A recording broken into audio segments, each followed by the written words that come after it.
Imagine um som tão poderoso que foi ouvido em 2 continentes diferentes, tão misterioso que por décadas ninguém soube de onde veio. Não, isso não é o começo de um filme de ficção científica. Isso aconteceu de verdade. Estamos em 1997, nas profundezas do Oceano Pacífico. Hidrofones, microfones supersensíveis espalhados pelo fundo do mar pela Agência Nacional Oceânica e Atmosférica dos Estados Unidos, a NOAA, captam algo extraordinário. Um ruído de frequência ultra baixa, extremamente potente, que subiu de volume rapidamente e durou cerca de 1 minuto. Os cientistas que monitoravam os equipamentos ficaram perplexos. O som foi apelidado de The Bloop. A energia do bloop era impressionante. Ele foi detectado por sensores a mais de 5.000 quilômetros de distância um do outro. Para um som viajar tão longe debaixo d'água, sua fonte teria que ser absurdamente poderosa. Mais poderosa do que qualquer som animal conhecido. Mais alta que o canto da baleia azul, o animal mais barulhento do nosso planeta.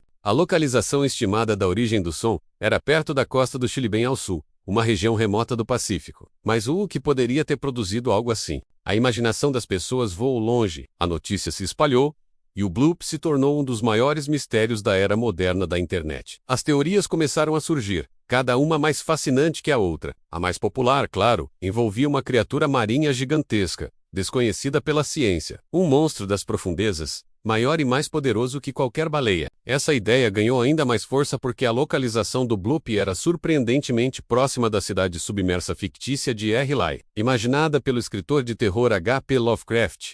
Em suas histórias, R-Lai é a prisão de uma entidade cósmica colossal chamada Cthulhu. Seria o bloop o som de Cthulhu despertando de seu sono milenar? A internet abraçou essa teoria com força. Fóruns de discussão, vídeos e artigos foram criados, todos especulando sobre a existência de um kaiju da vida real. A ideia de que as profundezas do oceano, um lugar que conhecemos menos do que a superfície da Lua, poderiam abrigar uma criatura tão colossal, era ao mesmo tempo aterrorizante e excitante. Afinal, apenas uma pequena fração dos nossos oceanos foi explorada. Quem sabe o que vive lá embaixo, na escuridão total e sob uma pressão esmagadora? Outras teorias, um pouco mais pé no chão, também foram propostas. Alguns sugeriram que o som poderia ter sido gerado por atividades militares secretas, talvez um novo tipo de submarino ou uma arma subaquática sendo testada. Governos são conhecidos por realizar operações sigilosas, e o Oceano Profundo é o esconderijo perfeito. No entanto, nenhuma nação jamais admitiu estar por trás do som. Além disso, a assinatura acústica do bloop não correspondia a sons conhecidos de submarinos ou explosões. O som tinha um perfil orgânico,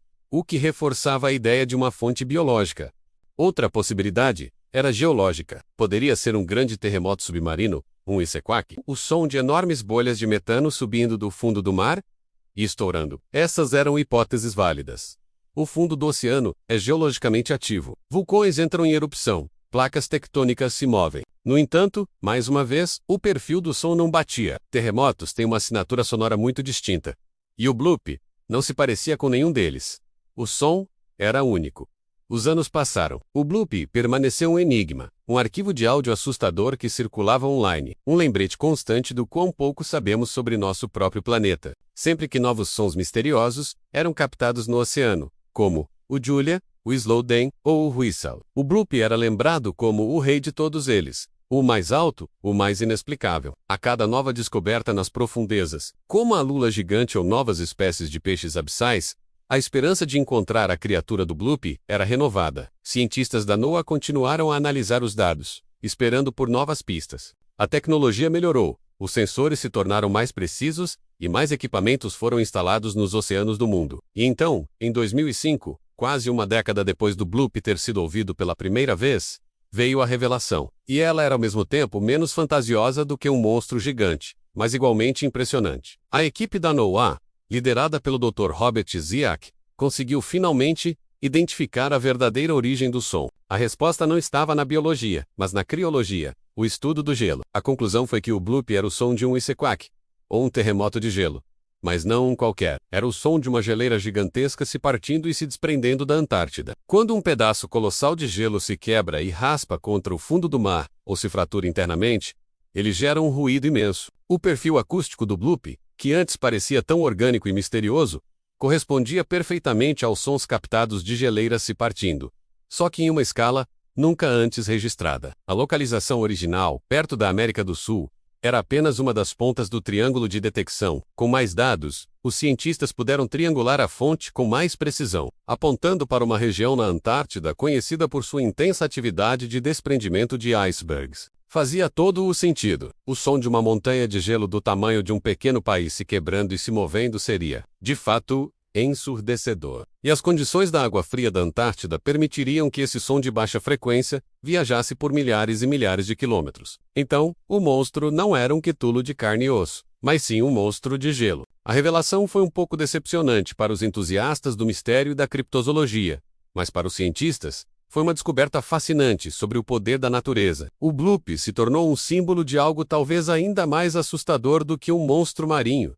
As mudanças climáticas, a frequência e a intensidade desses sequacs estão aumentando. À medida que o nosso planeta aquece e as calotas polares derretem a um ritmo alarmante, o som que assustou o mundo em 1997 era na verdade um grito de socorro do nosso próprio planeta. O mistério do bloop pode ter sido resolvido, mas a história não perdeu seu encanto. Ela nos lembra da vastidão e do poder do mundo natural e da nossa capacidade infinita de nos maravilharmos com o desconhecido. O som viajou pelo oceano e pela nossa imaginação, nos levando a questionar o que se esconde nas profundezas. E mesmo sabendo que era apenas gelo quando você ouve o áudio do bloop, aquele ruído estranho, crescente e profundo vindo do fundo do oceano, ainda é difícil não sentir um arrepio na espinha e pensar: e se o oceano continua a ser a última grande fronteira da Terra? E embora o bloop não fosse um monstro, quem pode dizer, com certeza, que não existem outros mistérios, outras criaturas e outros sons ainda não descobertos, esperando no silêncio da escuridão abissal? A busca continua. Obrigado por assistir. Se você curtiu essa viagem ao fundo do oceano, não se esqueça de deixar o seu like, se inscrever no canal e ativar o sininho para não perder os próximos mistérios que vamos desvendar juntos.